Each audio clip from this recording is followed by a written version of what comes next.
Hello students, I am Meenakshi Biyani. Welcome to my channel #Meenakshi Tutorials #. आज हम polynomials के बारे में करेंगे और अगर आपको समझ आए, आपको पसंद आए मेरा video, then do like, subscribe and share my channel. Okay, so polynomials. सबसे पहले मैं आपको ये बताती हूँ पॉलिनोमियल होते क्या है. पॉलिनोमियल जैसे एक होता है मोनोमियल. मोनोमियल मतलब जिसमें सिंगल टर्म होता है. फिर होते हैं बाइनोमियल. बाइनोमियल क्या होता है? जिसमें डबल टर्म्स होते हैं. फिर होता है ट्राइनोमियल जिसमें 3 टर्म्स होते हैं. ठीक. और पॉलिनोमियल्स जिसमें 3 से ज़्यादा टर्म्स होते हैं, ये सब पॉलिनोमियल्स के अंदर में आते हैं. ठीक है, तो ये हो गए हमारे पॉलिनोमियल्स. अब पॉलिनोमियल्स में जैसे ax² + bx + c है सपोज करिए.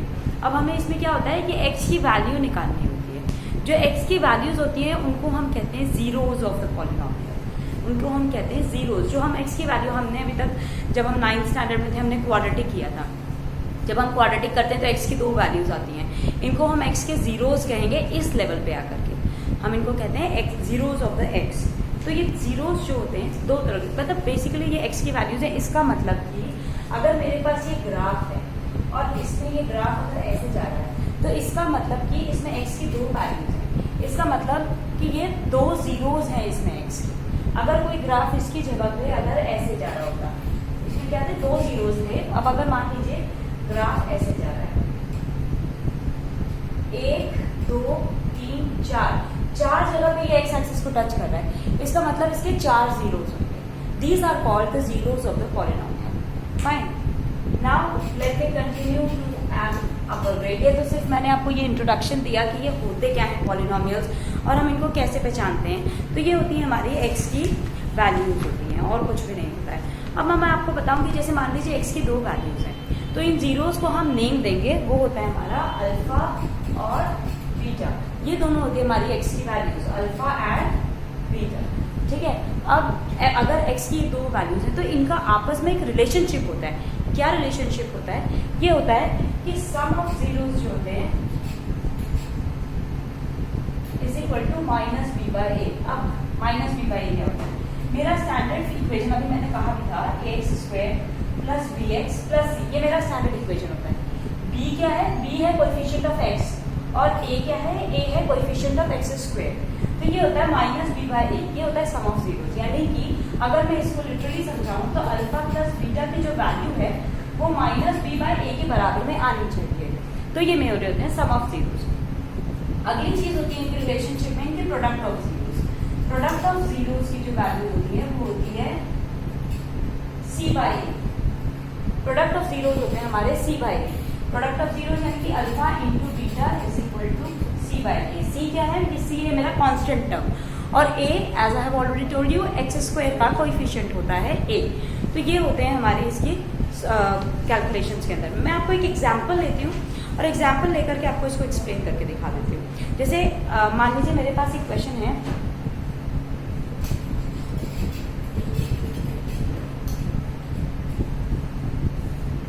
x² + 7x + 10. अब हमने फैक्टराइजेशन सीखा है. हमने 9th में फैक्टराइजेशन किया है, यानी कि स्प्लिटिंग द मिडिल टर्म से हम इसको कैसे सॉल्व करते हैं. फिर भी कई बच्चे जब आते हैं 10th में तब भी उनको ये डाउट रहता है कि हमने ये कैसे किया, ये स्प्लिटिंग द मिडिल टर्म कैसे हुआ. मैं इसका सीधा तरीका बताती हूँ. हम 10 को और x² का जो भी कोएफिशिएंट होता है, फिलहाल मेरे पास इसका कोएफिशिएंट 1 ही है तो 10 × 1 = 10. नहीं तो 10 × whatever the number is है, आप उसको लिख दो. 10 × 1 है फिलहाल. 10 का कितने फैक्टर्स बन सकते हैं?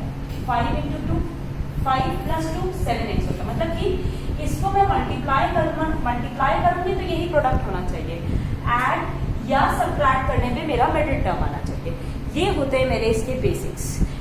जनरली बच्चे ये चीज गलत करते हैं, इसीलिए मैंने सोचा कि ये मैं आपको एक्सप्लेन कर देती हूँ. इवन तो it is the topic of class 9 but still.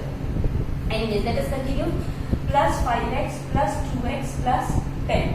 अब इन दोनों में से और इन दोनों में से x कॉमन है तो x + 5 अंदर रह जाएगा. इन दोनों में से 2 कॉमन है, अगेन x + 5 अंदर रह जाएगा. तो ये आ गया मेरे पास x + 2 और x + 5. If x + 2 = 0, x + 2 = 0 and x + 5 = 0. तो x = -2 and x = -5. मेरे अल्फा एंड बीटा आ गए. मैं इसको अल्फा मान लेती हूँ और इसको बीटा मान लेती हूँ. अब मैं इन्हीं वैल्यूज से अल्फा मेरे पास आया है -2, बीटा आया है -5, इससे मैं अपना सम एंड प्रोडक्ट आपको बता देती हूँ।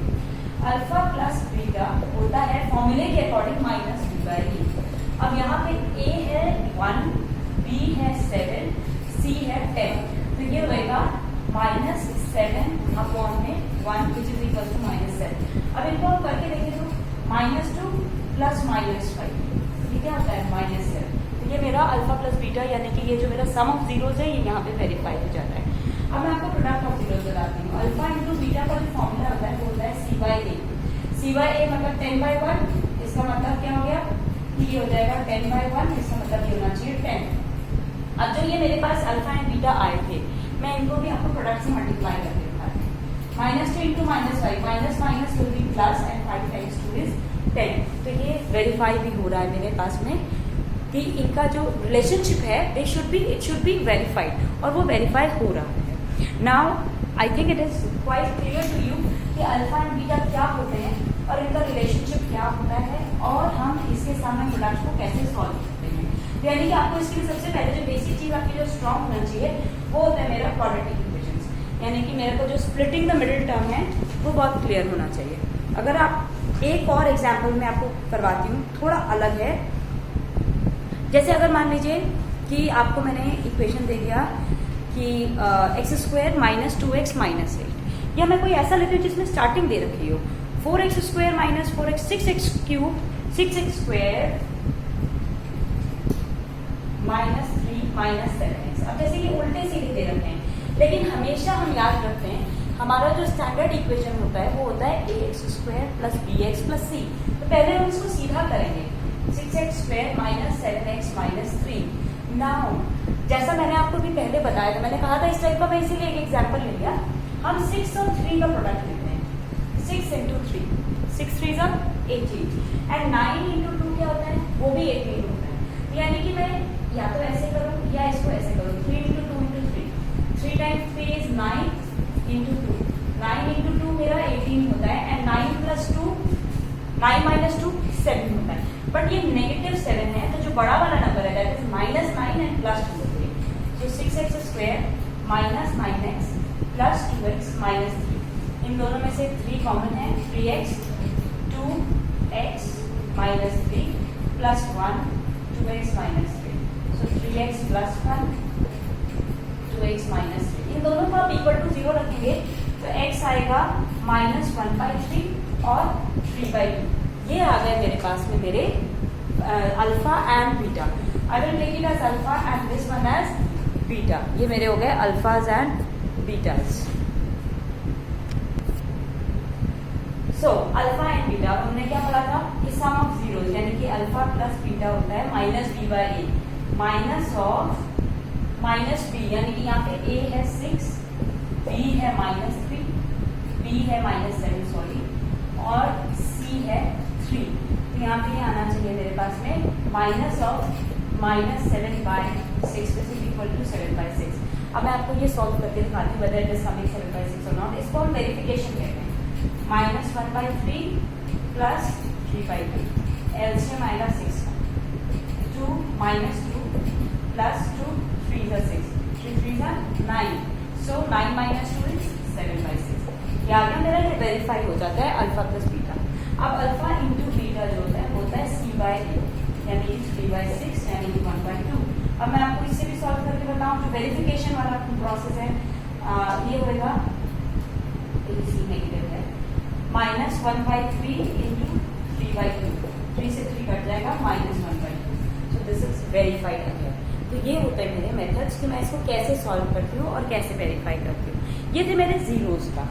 अच्छा, अब कई बार होता है ना क्वेश्चन में हमें अल्फा एंड बीटा दे देंगे और हमें उससे क्वाड्रेटिक इक्वेशन फॉर्म करना होगा। हम वो कैसे करेंगे? मान लीजिए मैंने आपको अल्फा एंड बीटा दे दिया और आपको क्वाड्रेटिक को सॉल्व करना है।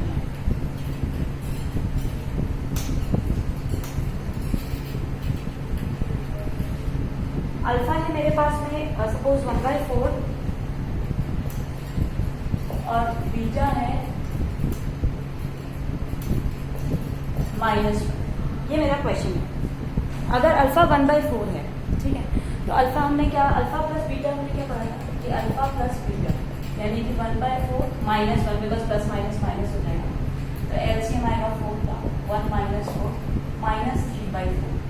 और अच्छा अल्फा एंड बीटा अगर हमें देंगे तो ये हम ऐसे निकाल लेंगे, लेकिन मान लीजिए अल्फा एंड बीटा ना दे करके इन्होंने आपको दे दिया कि ये sum of zeros and product of zeros है, तब तो ये अल्फा एंड बीटा दे दिया, तब तो ये सिंपल है, हम माइनस बी बाय और ये जो आ गया इससे हम सॉल्व करेंगे।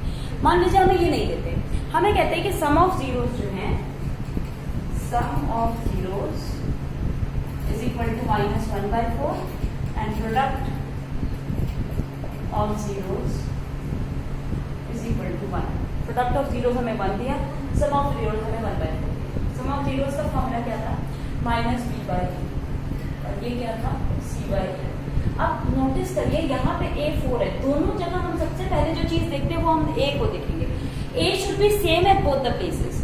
अगर यहाँ 4 है तो यहाँ भी 4 होना चाहिए। वो हम कैसे ला सकते हैं, अगर मैं ऊपर नीचे दोनों तरफ, जो हमारे फ्रैक्शन के रूल्स हैं कि ऊपर नीचे दोनों तरफ 4 से मल्टीप्लाई करेंगे, तो ये आ जाएगा 4/4।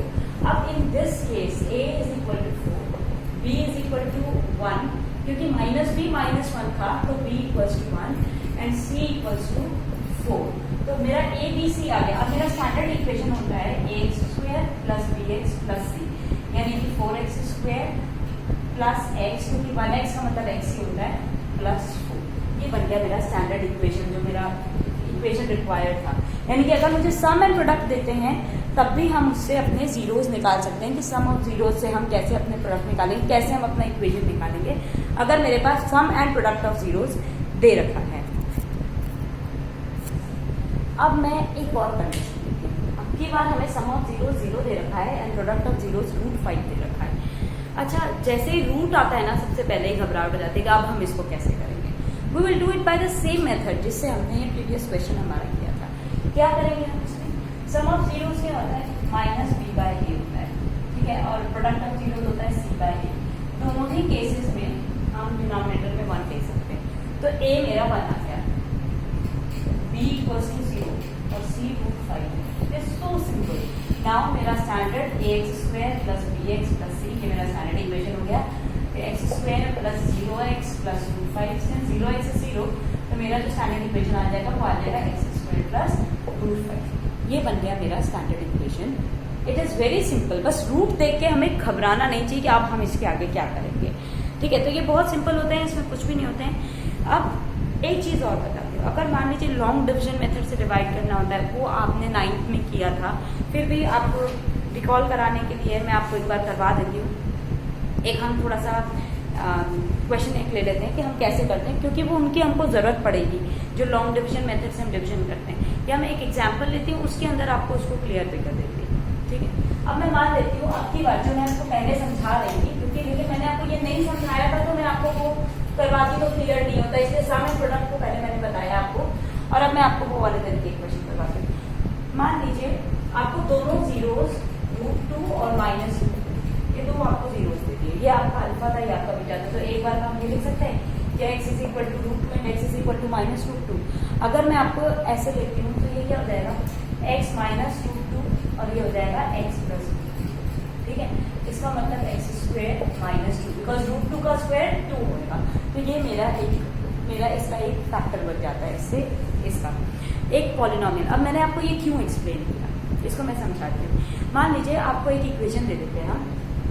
इक्वेशन है मेरे पास में 2x के पावर में 4 minus 3x³ minus 3x square plus 6x minus 2, और मैंने ये कह दिया कि ये जो है √2 और -√2 ये इसके फैक्टर्स हैं, मतलब ये गिवन है। अच्छा अब x के जितने भी पावर होता है, जो x का हाईएस्ट पावर होता है, जैसे यहाँ पे 4 है, इसका मतलब इसके 4 फैक्टर्स होने चाहिए। जब x का पावर 2 रहता है, जो हमने क्वाड्रेटिक में किया था, तो उसके 2 फैक्टर्स निकलते थे। जब x का पावर 3 रहता है, वो क्यूबिक पॉलिनोमियल होता है, उसमें 3 फैक्टर्स निकलते हैं। इसके बाद मैं आपको क्यूबिक पॉलिनोमियल भी बताऊंगी, बट फिलहाल आप इस पे देखिए। तो ये जो मेरा इक्वेशन का ये जो फैक्टर आया था x स्क्वायर -2, इसको लेकर के मैं इसको आगे बढ़ती हूँ कि मेरे पास ये जो आया, इससे मैं अब इसको सॉल्व करती हूँ। x स्क्वायर -2, अब 2x4 और x स्क्वायर इनको हम डिवाइड करते हैं, तो मेरे पास क्या आएगा 2x स्क्वायर। 2x², तो यहाँ आ गया 2x4 और माइनस प्लस माइनस 2 2 ज़ा 4x²। देखिए अब x³ के नीचे x² कभी नहीं लिखते हैं, x² के नीचे x², x4 के नीचे x4, that means like terms should be together. Now our next step should be changing the signs of the lower part of the question. Then this will get cancelled और मेरे पास रह जाएगा -3x³ plus x² plus 6x और -2 मैंने ऊपर से नीचे उतार दिया। Now again we will divide this and this. -3x³ divided by x². What will we get? -3x. तो ये आएगा मेरे पास -3x. क्यों हम इसको डिवाइड करते हैं? क्योंकि हमें ये जो पहला पार्ट होता है ये सेम करके इसको कैंसिल करना होता है, इसलिए हम इसको पहले डिवाइड करते हैं। जब मैंने इन दोनों को डिवाइड किया तो जो आंसर आएगा उसको इन दोनों टर्म से मैं मल्टीप्लाई करूंगी, ठीक है। तो minus minus plus 6x। Again we will change the signs. जब हम साइन चेंज करें हम देख रहे हैं ये दोनों कैंसिल हो गया, मेरे पास बचता है x² -2। अगेन x² -2 यहाँ पे भी है तो ऑब्वियसली +1 से करेंगे आप, तो x² -2 then what will we get? minus plus and you will get answer and you will see. अगर आपका यहाँ पे रिमाइंडर बच गया इसका मतलब आपने इसमें कोई मिस्टेक करी है, क्योंकि जब आपको ये बता दिया गया है कि ये इसका फैक्टर है, तो जब भी हम किसी इक्वेशन को किसी के फैक्टर से हम डिवाइड करते हैं तो रिमाइंडर 0 बचना चाहिए। अगर नहीं बच रहा है that means you are wrong somewhere, recheck your question. Fine. Now अब हम क्या करेंगे? देखिए दो फैक्टर्स मेरे पास गिवन थे, ये दो। अब हमने लॉन्ग डिवीजन मेथड से इतना 3 काम किया है, ये कम से कम 4 मार्क्स मैक्सिमम मार्क्स क्वेश्चन में ही आता है। अब हम क्या करेंगे? ये जो मेरे पास क्वाड्रेटिक आया है 2x² -3x + 1, इसको हम स्प्लिट करेंगे क्योंकि ये क्वाड्रेटिक है, इसलिए दो फैक्टर्स मेरे पास और आएंगे। 2x² -2x -x + 1, 2x common x -1 -1 common x -1, तो ये आ जाएगा 2x -1 और x -1। जैसा मैंने पहले सिखाया था, इनको इक्वल टू में 0 रखोगे तो 2x -1 = 0 तो x = 1/2 और यहाँ आ जाएगा x = 1। ये कैसे आया है एक बार मैं आपको करके दिखा देती हूँ। मैंने क्या कहा था? 2x -1 = 0, तो 2x = 1 और x = 1/2, ऐसे आया मेरा x = 1/2। तो जैसा मैंने कहा था इसके 4 फैक्टर होने चाहिए क्योंकि इसके पावर में 4 है, ये 2 लिया है, ये इन्होंने मुझे गिवन दिया था, तो ऑब्वियसली ये चारों जो हैं इसके फैक्टर्स हैं और ये मेरा यहाँ पे कंप्लीट हो जाता है ये पार्ट कि हम इनको कैसे करते हैं। जब हमें अल्फा एंड बीटा यानी कि हमें हमारे जीरोस गिवन हैं, 2 जीरोस दे दिए, बाकी के जीरोस हम कैसे फाइंड आउट करते हैं, तो ये हम इससे करते हैं। अब आगे के जो पार्ट्स हैं 3-4 क्वेश्चंस और मैं आपको अपनी नेक्स्ट वीडियो में जरूर शो करूंगी ताकि इसका कॉन्सेप्ट और क्लियर हो सके आप लोगों को। I hope you got it, I hope it was quite clear as I have already told you since so many videos I have already told you कि आपके कोई भी डाउट्स हैं तो आप मुझे कमेंट सेक्शन में बता सकते हैं, लेकिन आपके अभी तक कोई डाउट्स नहीं आए, but still I would encourage you to send your doubts so that I can help you out with your problems and with your doubts. So I'm Meenakshi Biyani here and I thank you for that. Please do like, share and subscribe my channel. Thank you.